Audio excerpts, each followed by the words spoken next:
Ladies and gentlemen, Alex Banayan.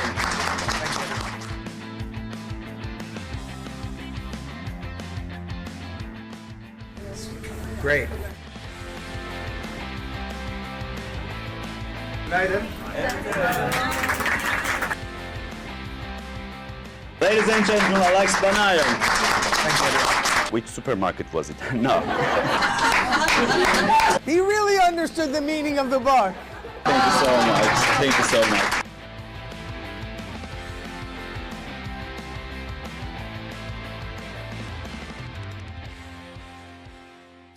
Welcome everyone, good morning. I'm very excited to be here today. I woke up very early this morning and I realized that I never missed my banking days. But today I woke up for a very good reason. We are with this amazing man who achieved many things in the past couple of years. So we are very happy to have you, Alex Banayan. Really. You know what? I just felt like I saw a friend that I haven't seen for a long time when we first met. Because when we read your book, it felt like we are a long time friend. Because we are, while reading the lines, while reading the book, we felt the same excitement that you had. We felt the same flinch that you had. So it's great to have you here, and we are very excited. Thank you very much. Your story is quite relatable to everyone who chase their dreams and who don't know where to start. So I don't think that this book is only for your generation. It's for everyone.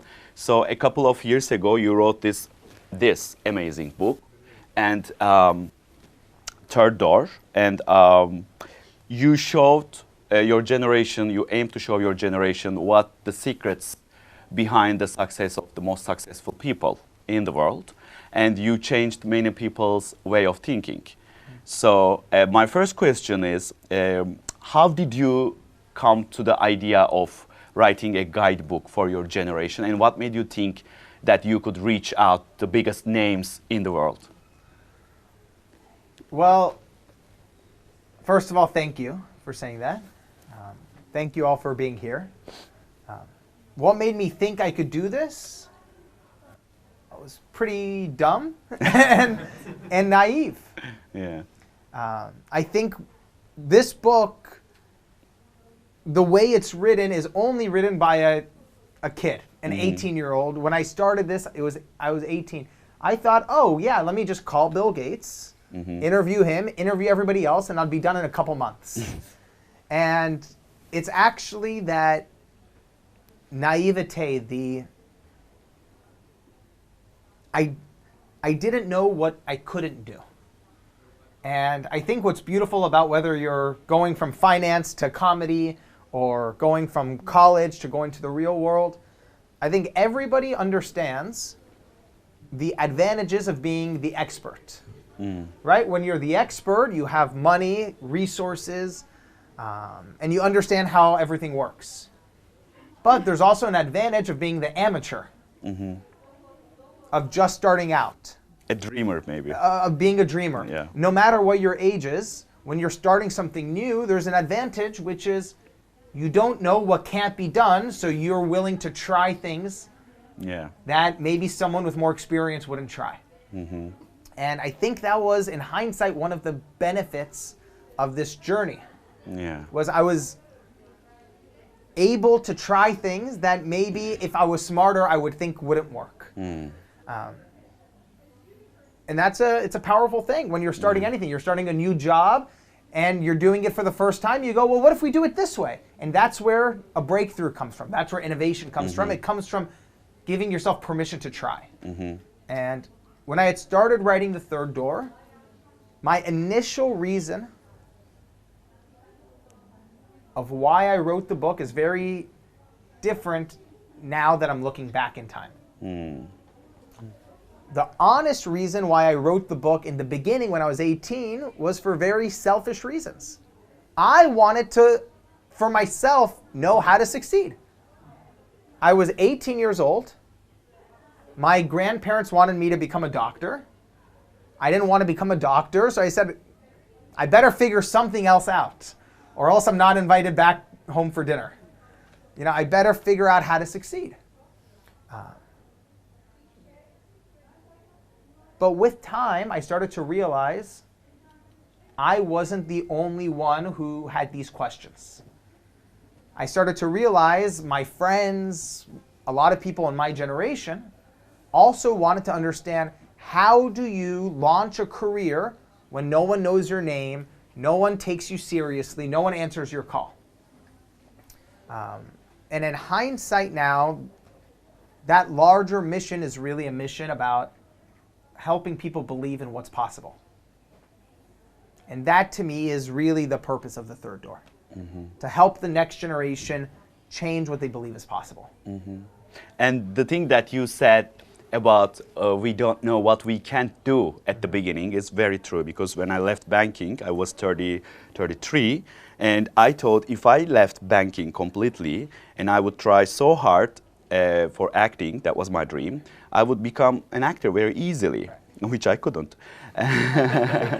So that is very true. And the name of the book, The Third Door, comes from the idea, a metaphor, that you believe that life is like a nightclub, which people assume that there are only two doors.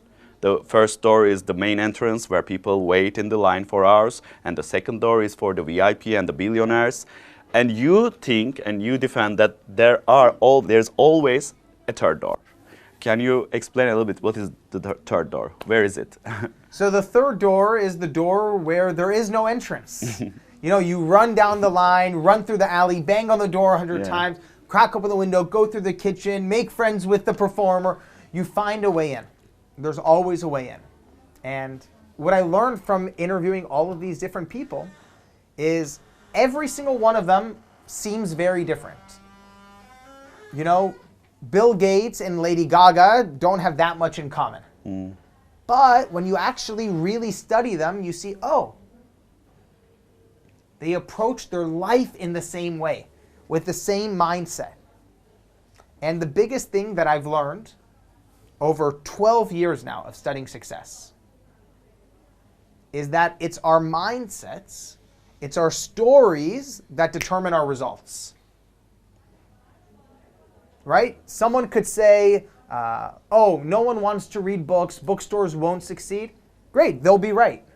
Or someone can say, you know what, I think people are going to love a bookstore if we take a different approach, put a cafe, put a restaurant, make the design beautiful, everyone will come. Great, look what happened. Yeah. Right? It's our stories that determine our results. And that's one of the biggest takeaways I've learned from 12 years of studying success. It's our stories that determine our results. And I figured out while using the third door, we can be a little bit tricky. We can use some white lines to get in, but there's one thing which is for sure, we have to know what we really want to. We have to know what we are capable of, and we should know with whom we should get connect with to get in. So the thing that I like most about the book, you never say that it is very easy. You talk about some rules that you had been told by your mentors, and you are discovering some new ways to get in, but you never say it's very easy. But we're going to talk about them. But before that, I would like to ask one specific question as a former banker. It all started with a game show, The Price is Right. You joined that game show just before your finals, and then you hacked the show. You earned the prize money, you earned a boat, you won a boat, a sailboat, and then you sold it, and with the money, you started your mission. Some pep talks, while we are listening, people say, oh, money is not important if you chase your dream, money is nothing, and something like that. Of course, it depends on your dream, but I disagree. Money is, of course, important. So how do you see money at your journey? How did it affect you? What if you hadn't won the game show? What would it be? Well, I agree that it's nice to say follow your dreams, but the question is, okay, well, How? how do you follow the dream? How do you, first of all, have enough money to eat and pay your rent, Travel? and travel and go around? So I was very lucky in some ways where I already had a roof over my head because I was in college in the dormitories. So I was very lucky in that sense. So what I needed was just enough money to go and buy plane tickets to go and interview all these people. To fund the mission. To fund the mission, exactly. So like you said, I went on the game show in America, The Price is Right, which is the longest running game show in American history. Yes. And I went on the show, like you said, I won the sailboat, and I used that money to go on the journey. What I've learned personally is getting that initial money is going to be hard no matter what you're trying to do. You want to be a comedian? It's going to be hard. The first money is always the hardest. But if you think of it sort of like a farmer, the first few plants are the hardest because you don't really know what's going to work. You're trying. It feels like it's taking forever. When you have no money, waiting and being patient is really hard. Yes. Being patient is easy when you have a very full bank account. Of course. Right? But if it's like being a farmer. Being patient for the plants to grow every year is easy when you have already a huge farm. But when you have nothing, it feels like it's taking forever. So that would be my one perspective if someone is starting out on anything new. New job, new career, new business. And they're looking for that first money, first customer, first any kind of paycheck. Be very, very kind to yourself and patient. If it feels painful, that's very normal. The beginning is always the hardest because that's how life works. Yeah. It's always the hardest and it takes the most amount of work in the beginning. And then as it grows, it gets bigger and bigger and it feels easier because you have more momentum. Yes. And but you were lucky, but you were also smart to hack the show. And at the beginning, you had that money, that boat, that sailboat. At the beginning, I had only my credit card extras. So it was really difficult for me. And if there is one thing which is super common in whole world, whether if you are American or Iranian or a Turkish person, whether if you are Gen Z or Gen A like me, it's always the same in whole world. Parental restrictions and parental concerns. They always, no matter what you gain, no matter what you succeed, no matter what you achieve, they always want you to finish your school first. Because they always believe that a person can only be educated in a building. So you had some struggles about persuading your parents when you first decided to drop off the college. How did you persuade them, or how did you build the balance between your dreams and your parents? That's because for your generation, that's one of the biggest challenges, persuading parents. So this is a big challenge of mine growing up, which is how do you deal with your parents' restrictions? And when I actually go and travel around the world and I talk to different people, we've done book launches in Italy and in China and in Korea and in Japan. And one of the biggest questions around the world is this, which is I want to be a musician, but my parents want me to be an engineer. I want to be a writer, but my parents want me to be this. When I was younger, when I was a teenager, I thought my mom was so scared of everything and didn't understand how the world worked. Like every mom's. Right. Only now can I see I didn't understand how the world worked. I didn't understand. My mom grew up in Iran and had to leave the country during the revolution, never said goodbye to any of her friends, never said goodbye to any of her teachers, and never went back to her home. I didn't understand how the world worked. My grandpa grew up in poverty. At age 50, finally built a big business. And then it was taken away and he had to come to America and start again. I didn't understand how the world worked. But that's the beauty of growing up. Yeah, they sacrificed a lot. So They sacrificed a lot. And if you're lucky, you start to see, okay, maybe they understood something that I didn't, and maybe I understand something that they don't see. So, only now can I see that my mom being scared and angry for me leaving college was very normal. of course. And she wasn't 100% right. Her fear was real and fair and came from a place of love, but just because you're feeling fear doesn't mean it's true. There's a famous phrase in America which is, feelings are not facts. Feelings are not facts.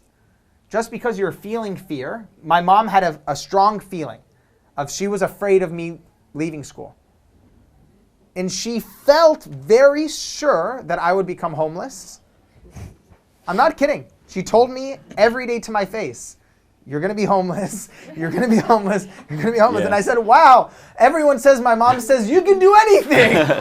My mom said, you're going to be homeless, don't do this. Because you were living in LA, so in LA there are lots of A homeless lot of people who yeah. are homeless. That's the worst thing that Yeah. You know, I always joke, my mom loved me so much, and her way of making me successful was saying, you're going to fail, you're going to fail, you're going to fail. But it was her Threatening own yourself, fear, yeah. you know?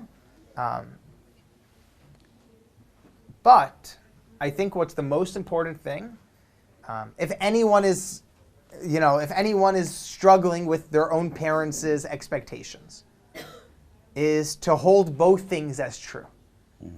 Which is their fears are real based on something they experienced in their life. And that's a beautiful thing. And your, whether you want to call it destiny or your soul or your dreams, whatever is calling to you, is also very real. And only you know what this is like. You'll never be able to perfectly explain it to somebody else. So holding both things, in my opinion, I don't think it's one or the other, it's both. Yeah, and that was really nice and funny when you trusted your grandmother a lot, when you first said, but she didn't support you as well. And she said, go. Thank you for reminding me. I faced my own traumas in your book. So when I first declared my passion about acting and stage performance to my parents, my mother found a very smart solution. And she said, yes, do it as a hobby. Same thing. Yes. Same thing for me. So while you were trying to reach out the biggest names in the world, you had been rejected for many times. Thank you again for reminding me. Yeah. Catharsis. He's like the opposite of a therapist. He's like, you got rejected, your grandma hated you, your mom is mad at you.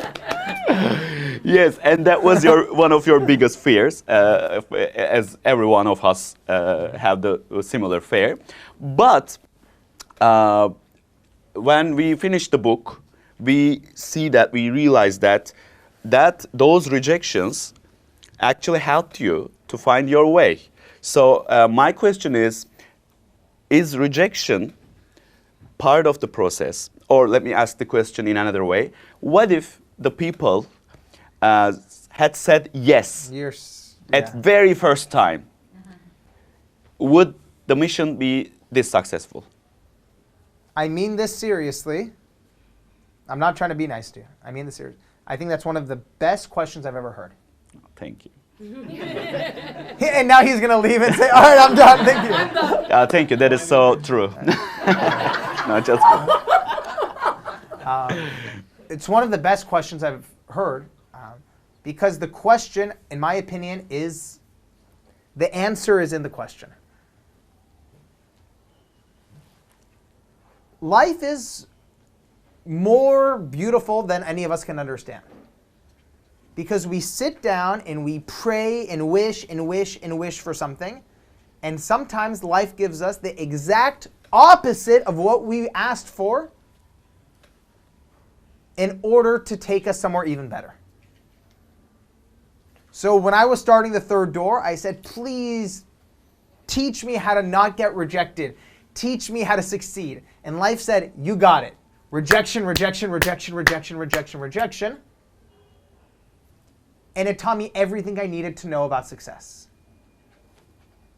How do you explain that? Yeah. You went to your boss and said, please, I want a promotion, you know. And life said, okay, here's your promotion, you're fired. Yeah. Congrats, you're fired. Congrats, you're fired, yeah. And it gave you exactly what you needed. Yeah. Which I didn't know at first. Which I didn't know. Yeah. It's just one of the most beautiful things in life, which is we have no idea what we need. We have no idea. Right? In dating, you think, oh, I want somebody who is like this and like this and like this and like this. And life gives you the opposite person, and that's exactly who you needed to grow. Or you think, okay, this year my resolution for the year is I want it to be a year of calmness and happiness. And then maybe someone you love passes away, and that actually opens you up in a way you never could have imagined before. I truly believe this. We have no idea what we want and what we need. Exactly. But life has a way of giving us what we didn't even know we needed, if we're willing to pay attention.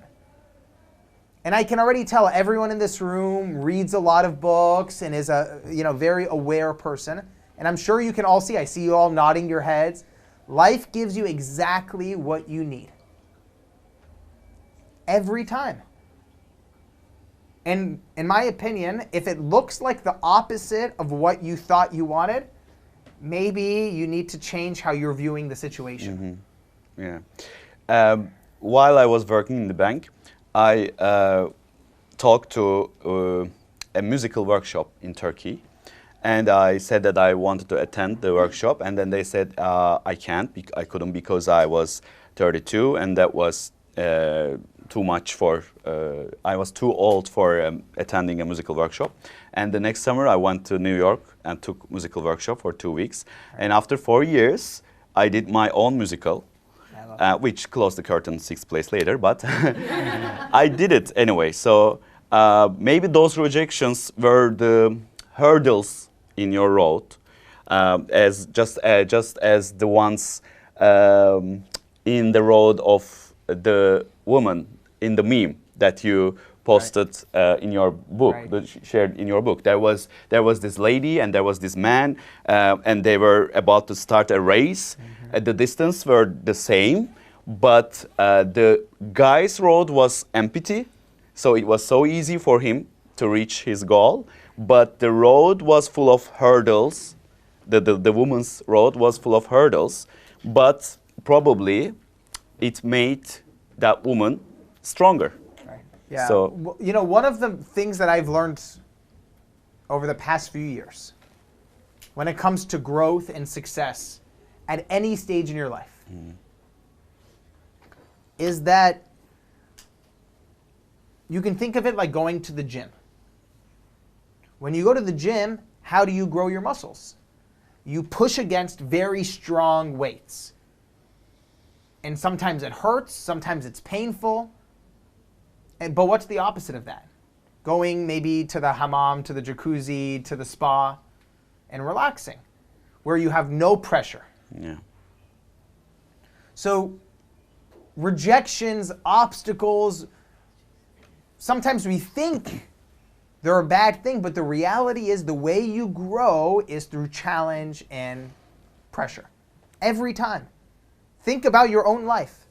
Every time you grew is because something hard was presented to you. And you grew by overcoming that, by challenging yourself, by pushing against something. Yeah. How many times have you, I know I have, you go to sleep at night crying and crying, thinking this is never going to work, this is never going to work. And that always is the moments where you grew the most. Every time. So maybe when I was young and I wanted to never deal with rejection, maybe I didn't understand how life worked. Exactly. Only now can I see rejection is a natural part of the process. So the goal isn't to never get rejected. The goal is to respond to rejection in a better way. How can you respond to rejection in a way that helps you grow as opposed to holds you back? And that's the ultimate goal. Yeah.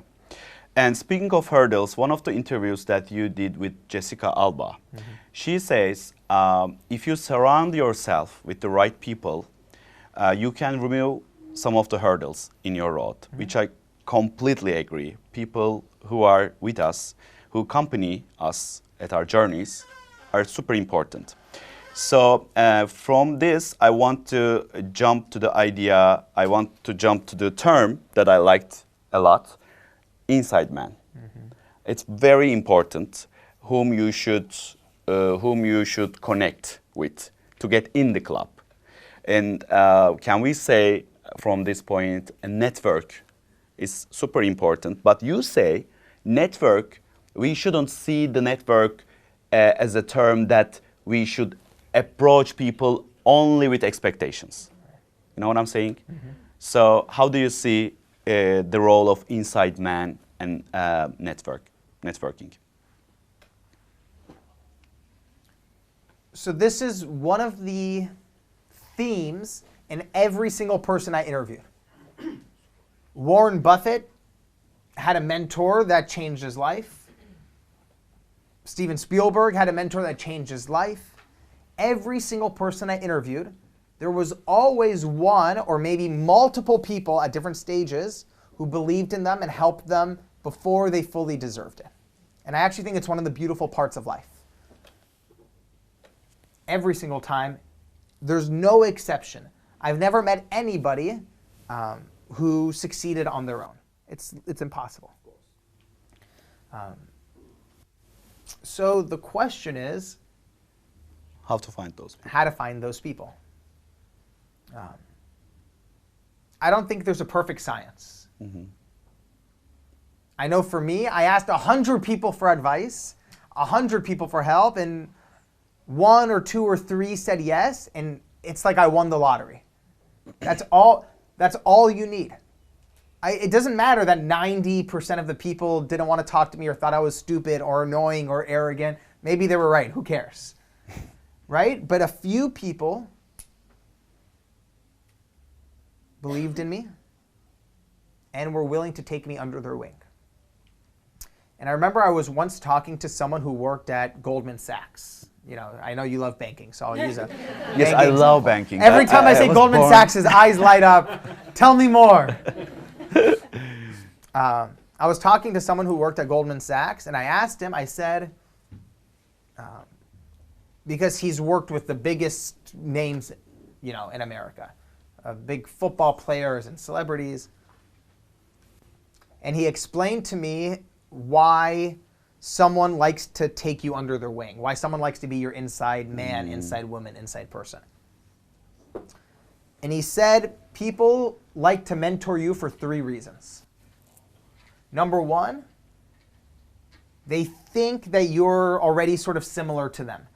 Even though you might be in a different stage, your mindset, your energy reminds them of themselves when they were younger. So that's one reason. Number 2 is they want to help you become a little bit more like them. They want to give you advice to guide you in the direction that they went.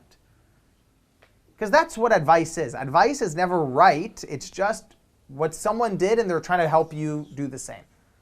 Sometimes it's right, sometimes it's wrong. But the 3rd reason is the most interesting. The 3rd reason that someone will mentor you or become your inside man is they want to become a little bit more like you, which I didn't understand how that's possible. But only now can I see that when someone is very successful, sometimes life gets hard. And they have all these pressures and all these responsibilities.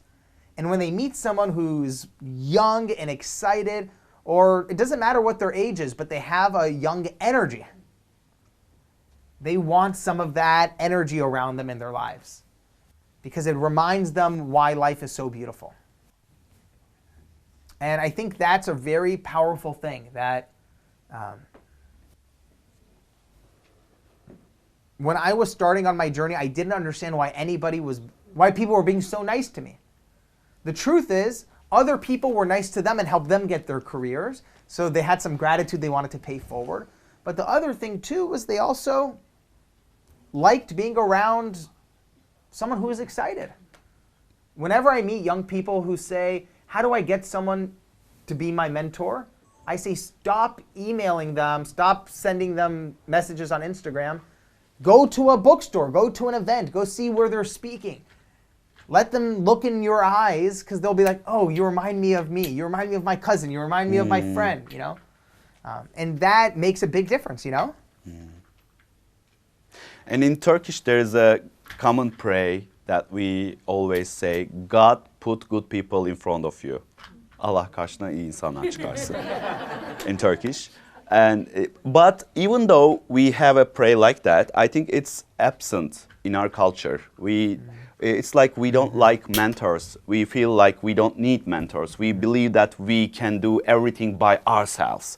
And if we accept that we need some people around us who can mentor us, we feel like it's something bad for our ego. You know what I'm saying?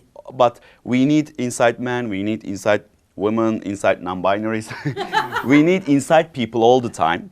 And sometimes when I speak some successful people, especially if they are abroad, if they succeed many things in United States or in London, when I talk to them and when I ask them why they don't help the people who come after them, why they don't guide younger generation, they say things like, oh, I did it myself, then he should do by himself. No, you did not do by yourself. Someone helped you. Someone gave you a hand. I found that hand by myself, then he should find that hand by himself. So that person sounds very angry. Yes. Yes, and I don't understand why. So inside man, one of the best terms I liked in the book, and we should really understand the concept of inside man and networking. So I also wanted to thank you for that term. Thank you. Well, I think what you said was very profound. No one has ever succeeded by themselves. Yes, of course.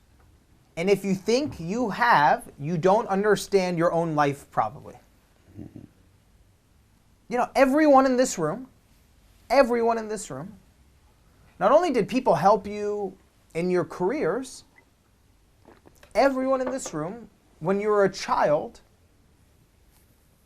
was taken care of by other people who... Your mom didn't want to change your diapers for 500 days in a row. Your grandma, your dad, your aunt, all of these people sacrificed their own lives, their own time, in order to help you. But go back even before that. Everyone in this room, your lives are all of our lives are possible because of sacrifices people made before we were even alive. Think about how your parents met. Think about how your grandparents met. I know everyone in this room has a family history of survival. Turkey as a country is a story of constantly surviving and, you know, trying and constantly making progress. Constantly. Constantly. It's a never-ending process. Right. And especially when things are hard. Especially when things are hard. So whenever I hear somebody say they succeeded on their own, maybe they should sit down with a grandparent and ask them about their lives. Because they'll realize All of our lives are a miracle because people before us worked their ass off in order to allow us to live. So I'm just a very big believer that that is the miracle of life, which is all of us are alive because the people who came before us tried their hardest to make it through. And that to me that's the soul of an inside man. It's not only the person in front of you, it's all of the people you haven't even met. Imagine all of the comedians that had to lay the groundwork in Turkey for you to even have the freedom to say the things you say. Mm-hmm. It's a miracle. Every joke you say is because people before you had to fight for the freedom of speech and the freedom to stand up and say what you believe. It's a miracle. So all of our lives are thanks to people who really made sacrifices to allow us to do what we do. Mm-hmm. And while those rejections happening, sometimes you get confused about whether if you should keep pushing or back off. Sometimes some of your mentors and friends said that you should keep pushing, and sometimes they said, okay, stop. So where do you think that border, that thin line stands between over persistent and being constant, being determined? It's maybe the most difficult question. It's very hard. Yeah. It's very hard. You just feel it, or if I had a perfect answer, I would be very rich. Nobody knows. Yeah. Nobody knows. The question is over persistence versus under persistence. Mm-hmm. Nobody knows what's the exact thing. And the truth is, only by making mistakes do you get a little bit better at feeling it out. I think about, my grandma. We've been talking about grandparents a lot today. When I ask my grandma for a recipe of how she makes her food, she goes, recipe? She just sort of does it based off of her feeling. Why? Because she's been doing it for cooking the same meal for 50 years. But when you ask someone who's in cooking school, culinary school, how do you make something? They take out their recipe, right? So I think it's sort of similar, which is the more experience you have, the more you try, the more you sort of have a feel for, maybe we should put a little bit more salt, maybe a little bit more sugar. Persistence is the same. You have to, there's no exact answer. You have to say, okay, she's running a bookstore right now. It's the New Year's time. It's very busy. Maybe this month I'm not going to send another email. Maybe I'll wait till February when things slow down a little bit, right? There's a little bit of, it's more art than science. Yes. And it all comes with the experience. It all comes from experience. But what I know for sure is the extremes of both never work. Of course. When I tried the extreme with Warren Buffett and I sent letter after letter after letter after letter, I got myself in a lot of trouble. And what was the shooting? What were you thinking? Even I would never do that. I told you, I was not that smart when I was starting. No, that was really great. So the extreme of over persistence always fails, but also the extreme of zero persistence always fails too. I've never met anybody who succeeded and said, oh, I was sitting on my couch one day and someone knocked on the door and said, would you like $1 million? It doesn't work that way. You have to try. You have to ask. One of my favorite pieces of advice in the book came from Richard Saul Warman, the founder of the TED Conference. He created all the TED Talks. And he said he lives his life by 2 mantras. Number 1, if you don't ask, you don't get. Yeah. Number 2, most things don't work out. And both things are true. You have to ask, but also not everything is going to work. And that's the art of persistence. Yeah. And there are also 2 terms that I like very much in the book, pipeline and a borrowed credibility. Actually, both of them are for finding new ways to get in the club.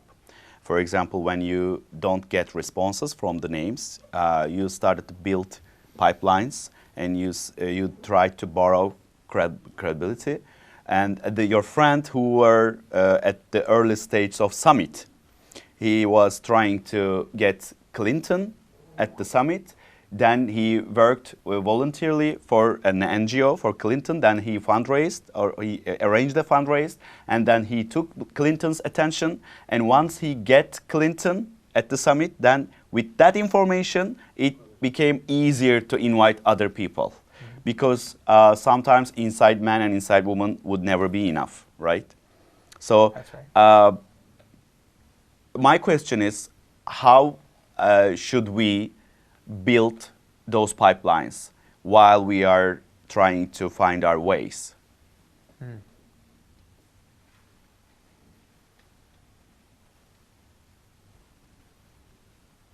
Again, it's very tricky because it's not, I think a theme that we're talking about today is that the third door isn't an exact science, it's a constant art that you're trying to figure out. I'm a big believer that anybody who says they will tell you exactly what to do to succeed is trying to sell you something. Yeah. They're trying to take your money. If they tell you that they have the perfect blueprint for success, Yeah. they're always trying to sell you something. Yeah. So the reality is, every situation is going to be different. Every situation is going to be different. So, building the pipeline, building momentum, every situation is going to be different. And I know for myself, something that I've had to learn is that just because something worked in one way doesn't mean it's going to work another way. The way I got my interview with Bill Gates was very different than how I got my interview with Lady Gaga, which was very different than Larry King. Larry King, I chased him through a grocery store. Yeah. I don't recommend that. It's very dangerous. I'll come to that. Yeah. But every situation was unique. And actually accepting that now has brought me a lot of peace, which is every situation is going to have its own unique chemistry to it. And that's part of the beauty of life. Yes. That the way you succeed is going to be different than the way you succeed, which is different than the way you succeed, different than the way you succeed. And that's the beauty of it. Even though the principles are the same, the mindsets are the same, the approach is the same, it's going to come out in a unique way. Why? Because you're different than you and you and you. And I think that's a beautiful thing. And even when you finally got an interview with Bill Gates, I sensed that you had some kind of disappointments about the answers you get at first and the questions that you ask, about the questions that you ask. But during that interview, I think you discovered, so we discovered a very important thing, which was strategic positioning, long-term positioning over short-term decisions. So I think that was the same, that was the common thing between you and Bill Gates, because you did that strategic... No one's ever said that to me before, so thank you. No, I discovered that. Because when you... Nice guy, huh? I am. When you said no to Elliot's offer to get in under his wings, which I could probably say yes, you chose to follow your dream. You chose to finish your mission. So that was the basic strategic positioning, I think. So how did you do that? How did you choose to position yourself in a very strategic way at that age? It must be very difficult for a young person, isn't it? Wasn't it? Because you hesitated for a moment. And I'm curious what you all think too. I don't think it ever becomes easy to say no to the quick fix. I don't think it ever becomes easy. I think as a human being, we have a natural tendency to want the easy, quick option, which I think is very normal. But I also know for sure, I know this for sure, that everyone in this room has had moments in your life, maybe not your whole life, but moments in your life where you chose the harder, more fulfilling option. The harder, more fulfilling option. Why do we do this? I can tell you my belief is that there's certain moments in our life where we love something larger than ourselves, even if it makes our own lives more difficult. Even if it makes our own lives more difficult. Anyone here who has kids, I don't have kids yet, but anyone who has kids knows you're constantly making decisions that make your own life more difficult because you love someone more than yourself. In our careers, or Zainab is nodding her head big time, but our careers are the same way. I really believe that if you're lucky enough to love Your manager more than yourself. No, just kidding. congrats, you're fired. Or you'll become a CEO. Right. But actually, I know you were joking, but in some ways, it's not the manager, but you love the cause of the company.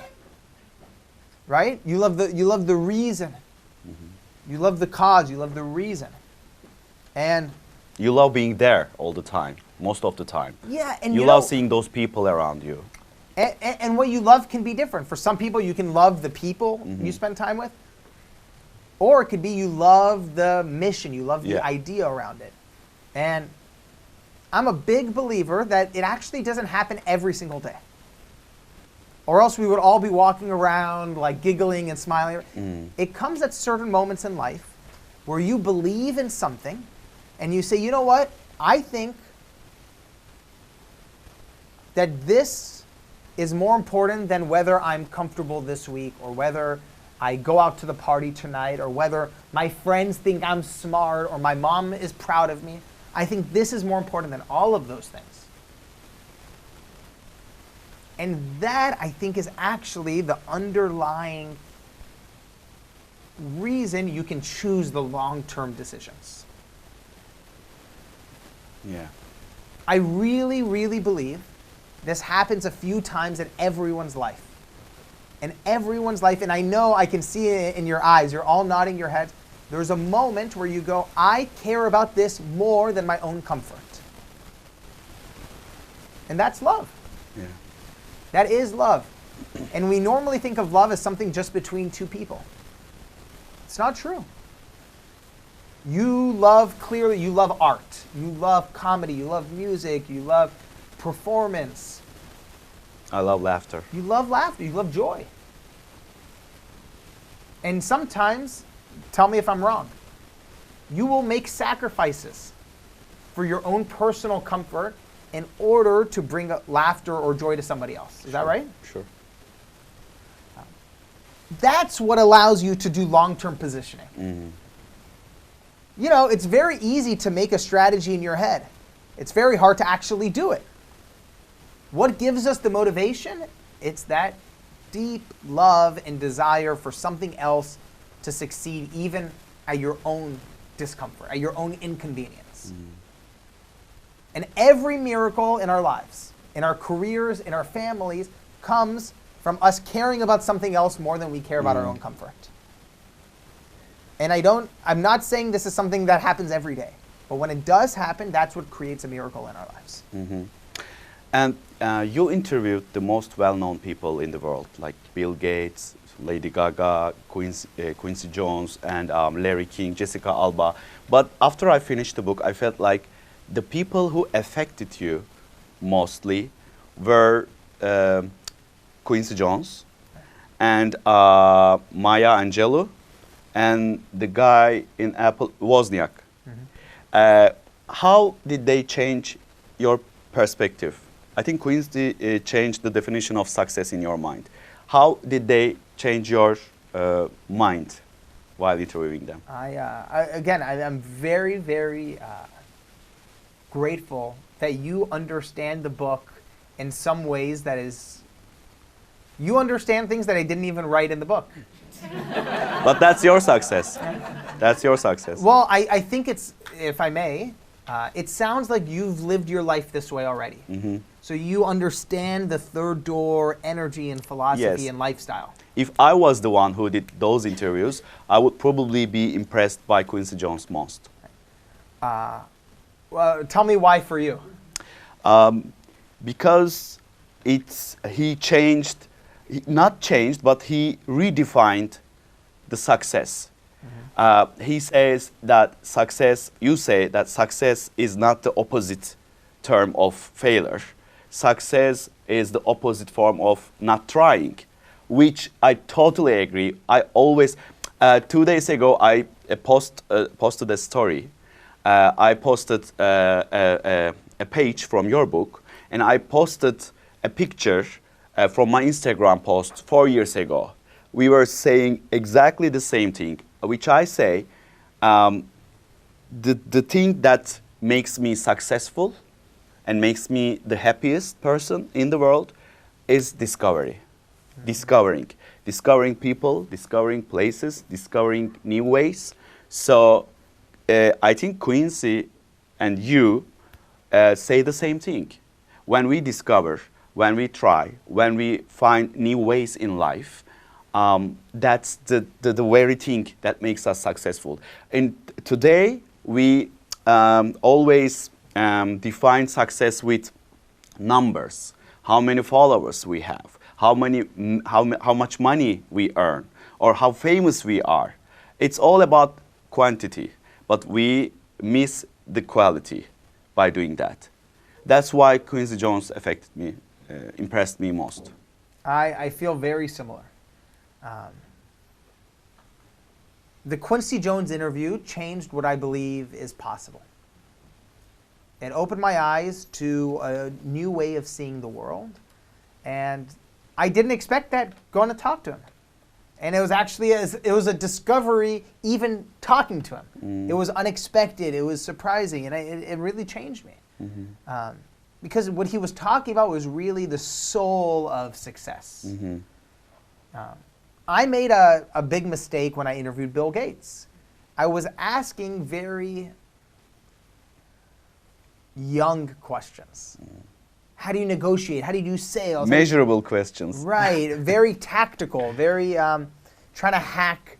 I thought, okay, he'll tell me something that'll make me a billionaire next week. Like, you know, and only a kid will think that. Right. But by the time I interviewed Quincy Jones at the end of the journey, I could see, okay, maybe it's not about sales and negotiations. That stuff's good, but it's not the main thing. Maybe the main thing is actually changing the way you approach life. And if you see success and failure not as opposites, but as different sides of the same coin, if you see them as a result of the same thing, if you see them both as a result of trying, maybe that opens you up to a whole new life. And isn't that more powerful than learning a negotiation trick? So the Bill Gates interview was a result of my thinking at the time. Bill Gates was an amazing, amazing man who was just answering the questions I was asking.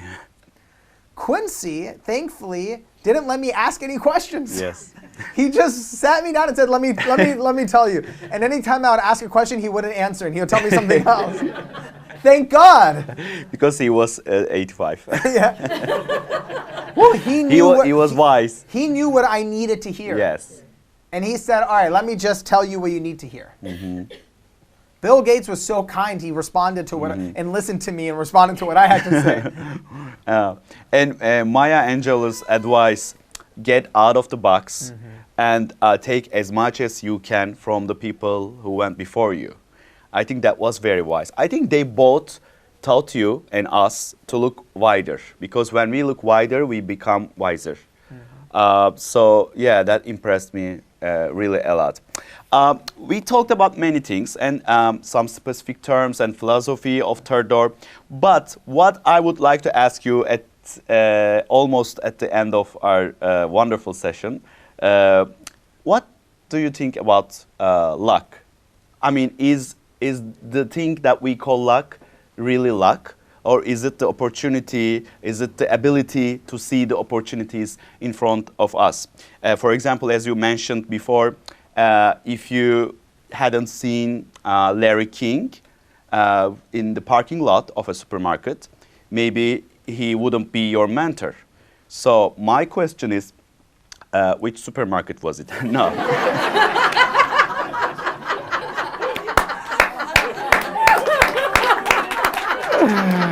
He really understood the meaning of the book.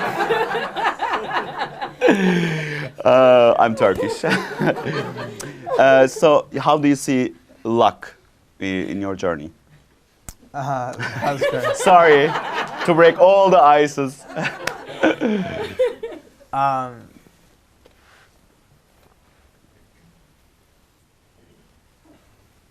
I agree with you that luck is a lot of, preparation and opportunity and timing and all these things. My personal answer is not very popular and it's not very strategic, and if anything, my younger self would have been very upset by this answer. But this is what I see now. Which is all of these things, like the Larry King, meeting him at the grocery store. That was very good, but the reality is, I could sit here for 1 hour and tell you 100 stories of things that didn't work. Where I went to an event to meet somebody, I didn't see them the whole day, and then I left and someone said, oh, they just got here. Right? I can tell you 100 times where it didn't work out. But I think 90% of luck, in many ways, happened before we were even born.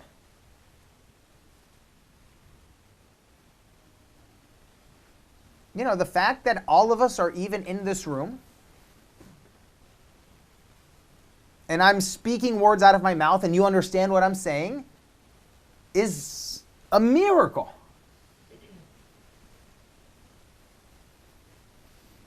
It's a miracle. The fact that we have, camera equipment and internet and cell phones in our all of these things are just unbelievable. And the reason I say all of that is the fact that we even get the chance to have these questions in our head. Like, what do I want to do with my life? What a crazy question is that? What do I want to do with my life? Do you think my great-great-great-grandpa was saying, what do I want to do with my life? No, not at all. Not at all. Not even my grandpa, not even my grandma. It was, how do I make a living? How do I get married? How do I make sure I have kids and they don't die? And I mean that seriously, without a joke.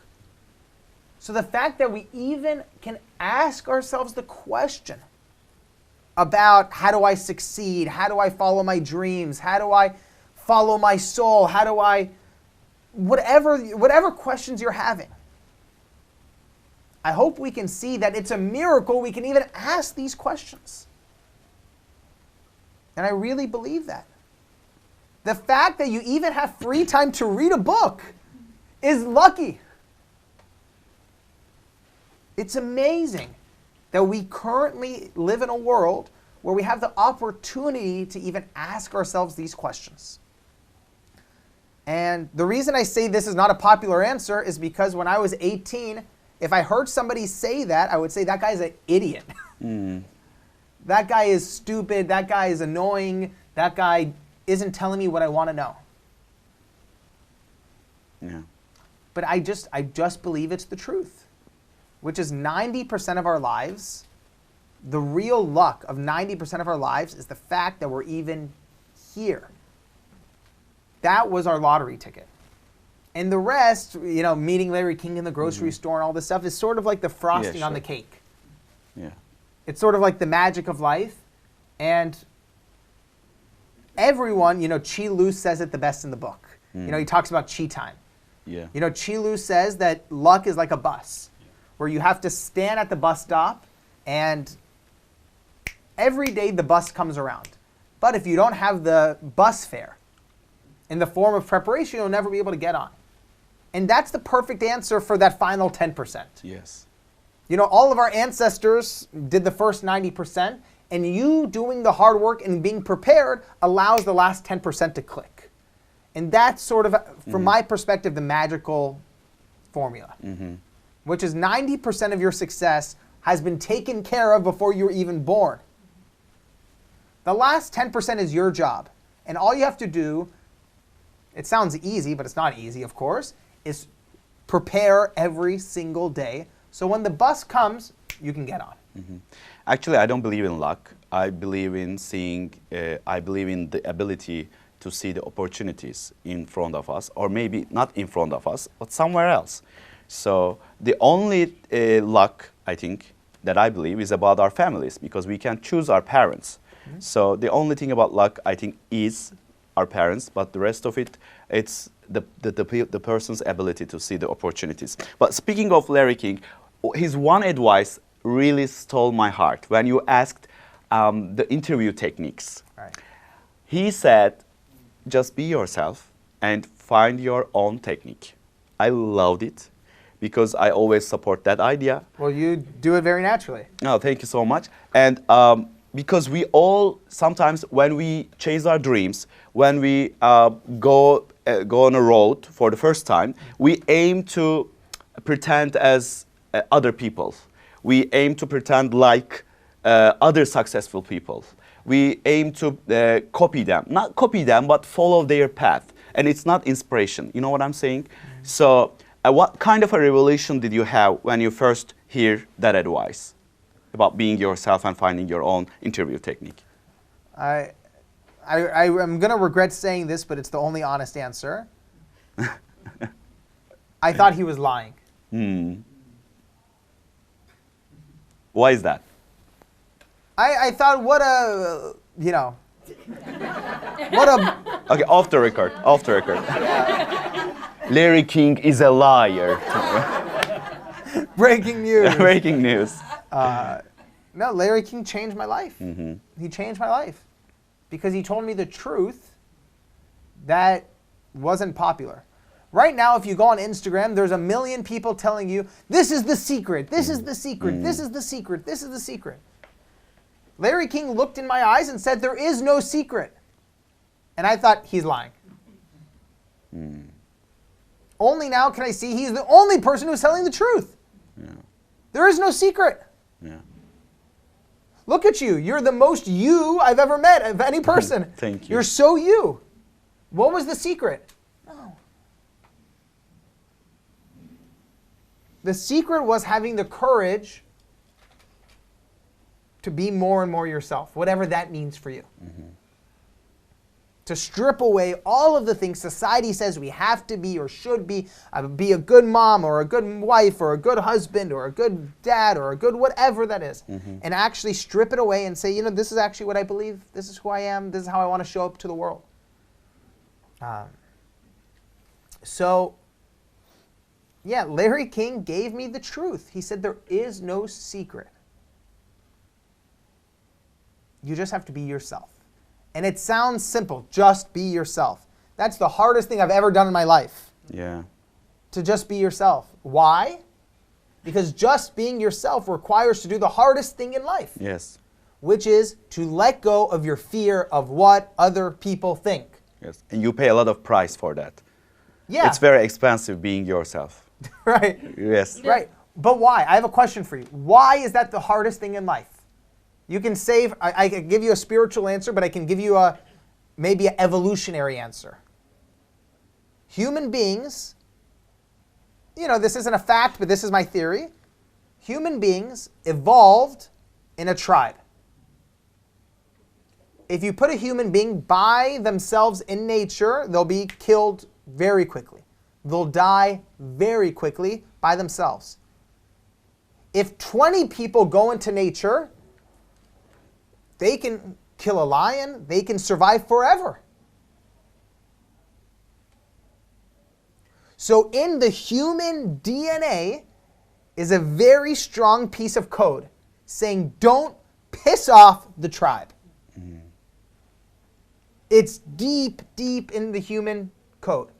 Do not be yourself. Mm-hmm. Pretty crazy. What people would think. What people would think. What will they think? And why do we care what people think? Why? Because in our DNA is a desire to stay in the tribe, to stay safe. But this is a crazy thought. In one part of our bodies, in the back of your head, is the part of your brain that says don't leave the tribe. Danger, danger, danger, danger, danger, danger, danger. In another part of your body, maybe it's sort of here, is another voice that says, I hate being a banker. Mm. Not there.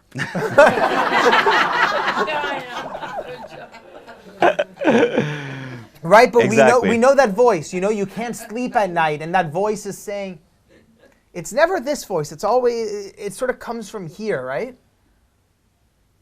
And life, in some ways, is a journey of saying, you know, again, Larry King said, "Be yourself." What he really meant is follow this voice, the inner whisper, the soul, God, whatever you want to call that voice. And again, it's the most simple but the hardest thing in life, which is, am I willing to let go of this illusion of safety that comes from the tribe? And the tribe could be your family, the tribe can be your friends, the tribe can be your colleagues at the bank, whatever that tribe is that has given you that illusion of safety. Am I willing to let that go? And have faith in who I'm meant to be. And it's not the same thing with being relentless or do whatever you want or don't care anyone around you. It's not that. Not that at all. No, it's not that. And that's the hardest part of being yourself, maybe. And the word of 2023 is authenticity. So authenticity is so important that the word itself has been chosen as the word of 2023. So it's a proof that you are telling the right thing. Hopefully, yeah. So do you have any regrets or I wishes after all of this journey? Or is there anyone that you wish you had pushed a little bit more or you had interviewed? Or, you think that way. Is there anyone? Or do you have any regrets? Maybe Mark Zuckerberg. And the moment that you realized that Mark's mail was in your junk mail. Oh my God. And then he says, even Gmail didn't believe that Mark replied my email. So, yes, do you have any regrets or I wishes? Well, when I was writing the book originally, this is a uncomfortable truth.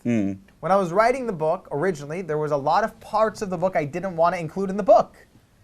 Originally, this is the truth, I didn't want to write about Warren Buffett because it was a failure and it didn't work out. I didn't want to write about, remember the guy Dan Babcock who lied to me? Yes. That was not in the original version of the book. Yeah, sending the shoe, I didn't want to write about that. I didn't want to write about my grandma or my mom being mad at me at all. There's so many things I didn't want to put in the book. But I'm very grateful that I had a mentor who was much smarter than me named Cal Fussman. He was Larry King's best friend. And your breakfast buddy. Exactly. And Cal was very insistent those have to be in the book. And that was a very painful process very painful process for me. Some days I literally couldn't walk. My back hurt so much. It was so painful to write about all these things that I regret.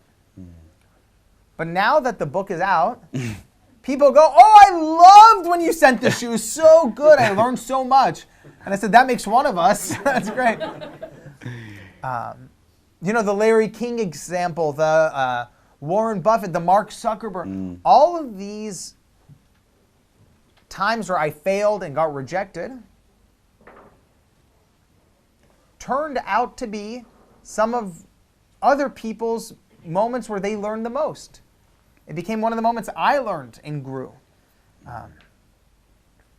So the reality is, sometimes it's the most painful experiences in our lives that bring us the most growth.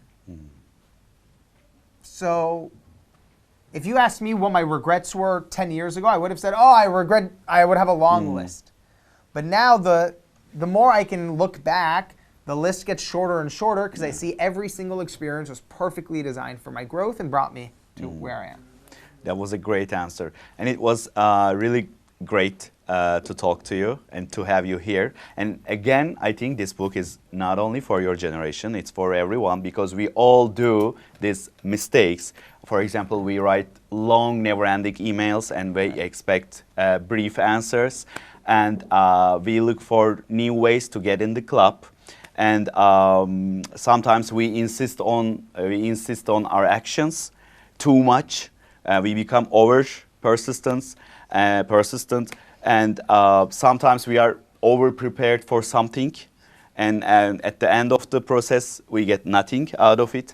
So I think this book is great for anyone who want to run after their dreams but don't know how to start, where to start, how to handle their mistakes and their fears. So thank you for writing this amazing book for us. For me, it was a guidebook because it was a guidebook which I structured my journey. While I was reading, I was like, oh, my inside man was that. My pipeline was this. And I borrowed credibility with this. So it was amazing to feel the connection between your journey and my journey.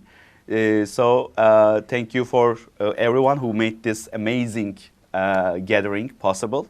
If you have questions, I think we can take some questions if it's okay for you. Yes. The harder the question, the better. Yeah. Hi, I haven't finished your book yet.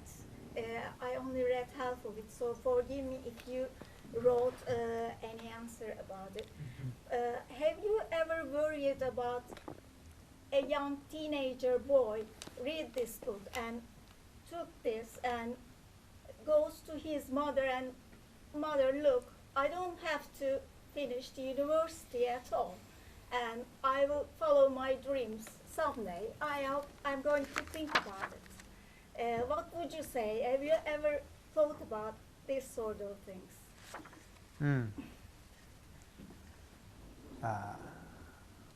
Am I ever worried that someone will follow their dreams because of the book? I hope so. Are you a mom? I am an aunt. No. Worse. Yeah. No, just kidding. Just kidding. Just kidding. But I think, if I may, I think beneath your question was a deep thought of, will a young person misinterpret the book thinking it will be easy? That they can just not work hard, leave school, and everything will work out. Is that a fair way to understand your question? Yeah.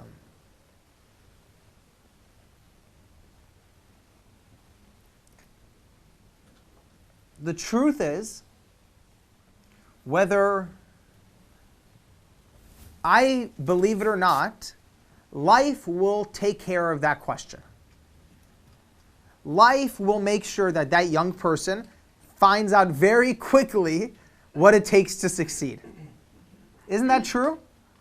Anytime, I can say for myself, anytime that I thought I knew something and I was wrong, life said, you're wrong, boom, and let me know very fast that I was wrong. anyone who thinks it's going to be very easy to succeed, life will let them know very quickly. That's not how it works. And even if they succeed in the beginning, they learn along the way.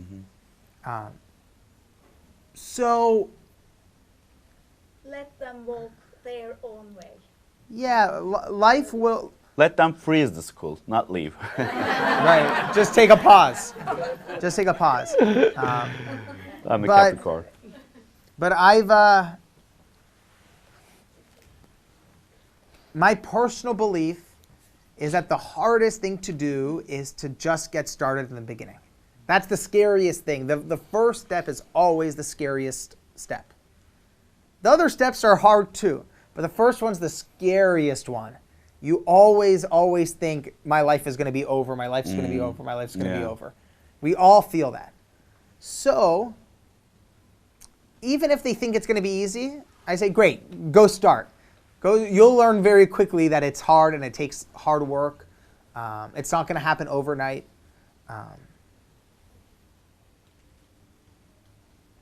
And look, I thought it would be easy in the beginning too, and here I am, 12 years later, and it's finally coming out in Turkey. So it takes a long time. But life had to show me that it takes a long time. So that's a great question. Thank you. Yes. Thank you for Nice to this meet you. wonderful day. I haven't read the book yet. Maybe the answer is in the book, I don't know. I wonder what, when you fall, when you disappointed in your life, what gives you the strength to get up and run and run?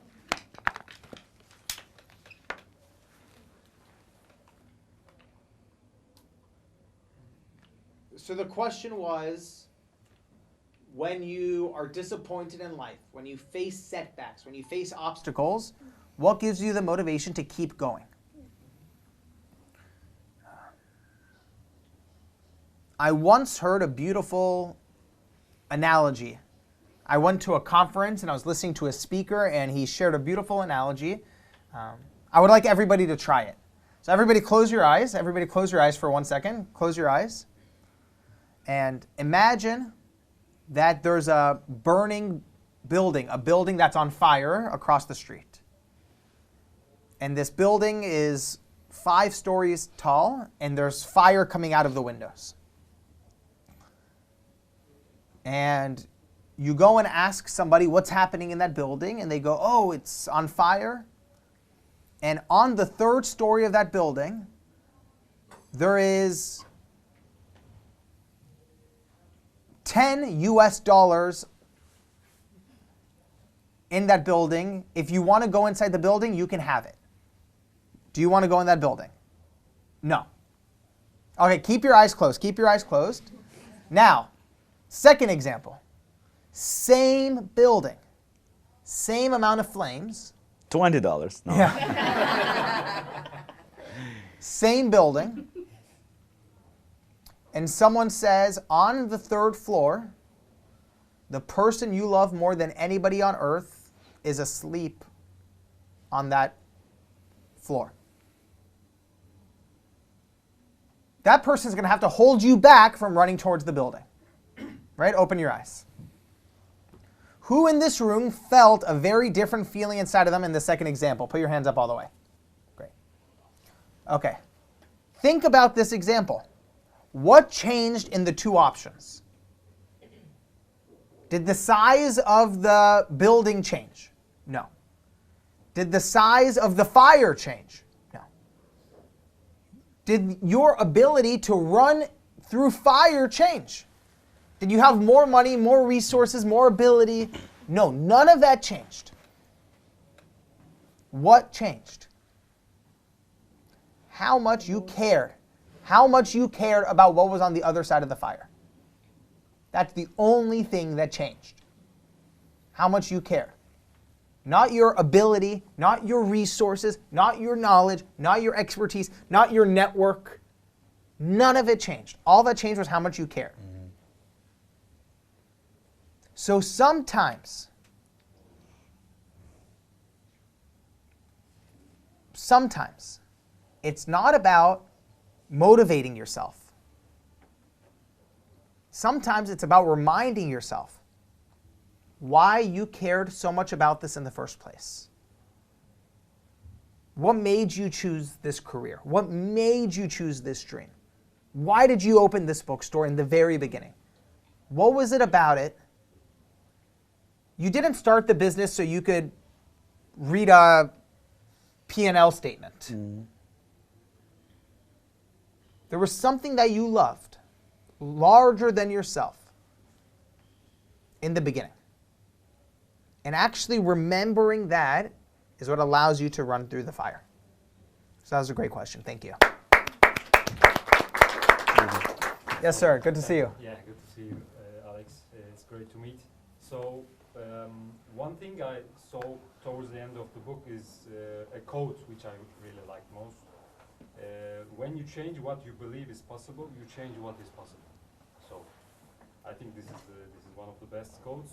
And when I finished the book, I thought that one of the key things was that you went to help Caesar from Donner's shoes, right? So, kind of volunteering, I guess. And there was another one with Stefan Weitz, the volunteering, right? He was meeting with the students. So, I think volunteering also takes a great, value in this journey. So, what would you think about that? Do you want to hear something crazy? Sure. In 1 month, Stefan Weitz is getting married, and he asked me to be officiating the wedding. No. So when he said that, I said, "Are you sure?" But I love him a lot. Yeah. He was the inside man. Yeah. You know, Yeah. he was the one who believed in this project in the very beginning. Mm-hmm. So I love him a lot. Yeah. Kind of the starting point of all this journey, right? Yeah. And there's a quote from Maya Angelou that says, when you learn, teach, when you get, give. When you learn, teach, and when you get, give. Yeah. And I think in your question, that was sort of in the question, which is a lot of beautiful things happened when I accidentally went to go help and volunteer. We all know there are times in life where the most beautiful things happen when we showed up not to get anything. We showed up just to try to help someone else. And the most miraculous thing happened. And I do think that is one of the most magical parts of life. You know, it's a cliche. The more you give, the more you get. But it's true. But it's true. It's a cliche for a reason. And when you're a kid, when you're young, cliches are very annoying because the adults are always telling you this and you roll your eyes. And then you grow up and you go, oh, now I know why they say that and now I'm going to tell all the kids that too. Yeah. Because it's true. Yeah. The more you give, the more you get. Now, what I didn't understand is that you get not just material things, you get something even more valuable. You get the inner joy, the inner peace, the inner fulfillment. When you help someone, you get something that you can't buy. Exactly. Which is you go to sleep at night feeling pretty good. That was a great question. Thank you. Thank you. How many more questions do we have time for? Maybe the last one? All right, who's got our final question? Nursa. Okay, yes. Final question, so all the pressure is on you. Okay. I wonder that you interview with a lot of people, and are they read your book and give you a strange feedback? For instance, Bill Gates. So first of all, before we answer that question, I do want to say a very big thank you to the people who made today possible. So from the bookstore to our interviewer to our publisher, a big round of applause to everyone who made it happen. I'm very, very, very grateful. This is, and our translator. There's, even just being in this room, it already feels like a family. Like I feel like I've known all of you for a very long time. And I'm just very grateful. You all are a part of this mission. You know, this dream is not just a dream to write a book. The dream was a dream to help the next generation change what they believe is possible. And whether it's your fans who love you for your comedy, or the people who come and visit the bookstore, the people who read the newspaper column, whatever, you all have a way of helping the next generation see new things. Again, whether it's through the book club, whatever it is, you all have a way of touching the next generation. So I want to say thank you to all of you for being here today. I know you could be anywhere right now and do anything with your time, so the fact that you're here means a lot. So I first want to say thank you. Thank you. Now, for your question of what kind of feedback did I get from the book, from everyone it was very different. Strange one, maybe. Strange one, the juicy, juicy Paparazzi. answer. It's paparazzi time. Yeah. Give us some headlines. Yeah. This person hated it. This person never talked to me again. I'll tell you one that was very fulfilling for me, which is the CEO of Zappos, Tony Hsieh, who passed away a couple years ago. Oh. Very sadly. You know, he was one of my heroes as a kid. I read his book, Delivering Happiness, which is an amazing business book. Delivering Happiness. Published by Boyner. One of my favorite business books is Delivering Happiness. And after Tony read the book, because there's a whole chapter about him, he sent me an email saying, to be honest, I didn't want to read the book. I was going to just read one chapter and then say congratulations to you and then put it away because I was very busy. He said, I came home at night at 11 o'clock at night. I was tired, but I said, okay, I'll read one chapter and then I'm going to just tell him good job. And he told me that he read the whole thing in one night and stayed up until 3 o'clock in the morning, 4 o'clock in the morning. So that meant a lot to me because he was one of my heroes and I love him a lot. So that was very fulfilling. But then there was also the moments, not just of how people gave feedback on the book, but how they've stayed in my life. You know, some of you have read the book already. There's someone in the book named Elliot Bisnow who started Summit Series. I reached out to him just for advice. But one of the most beautiful things of the whole journey is that he not only became one of my closest friends, when my father got pancreatic cancer, He was there. Elliot was standing next to me holding my hand when my dad took his final breath. And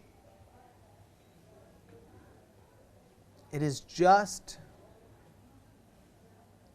a blessing that, like I said in the beginning, I thought I needed to write a book, but life said, you know, more than a book, you need friends, you need mentors, and I'm just so grateful that the journey took all of the turns it took, all of the rejections, all of the pain, all of the mistakes, because that's what made it so rich. What makes our lives beautiful are all of the emotions, all of the struggles, all of the pain, all of the beauty, all of the growth, all of the that's what makes it so full. So the reaction to the book was beautiful, but more important to me was the relationships that have continued even since. Because only now can I see that's what makes life so beautiful. So thank you all so much. It was a huge pleasure to be with you. And thank you again. I thank you. And I have one final question. Let's go. Final one. I have that much privilege, right? If, according to your vision and insights, if I one day move to LA, do I have a chance to become a worldwide known comedian. I hope so. Thank you. Well, what I know for sure is if you move to LA, you have a new friend when you get there. Thank you so much. Thank you so much. Ladies and gentlemen, Alex Banayan. Thank you, everyone. Thank you so much. Thank you. That was really great. nice and very fulfilling experience. Thank you. Thank you.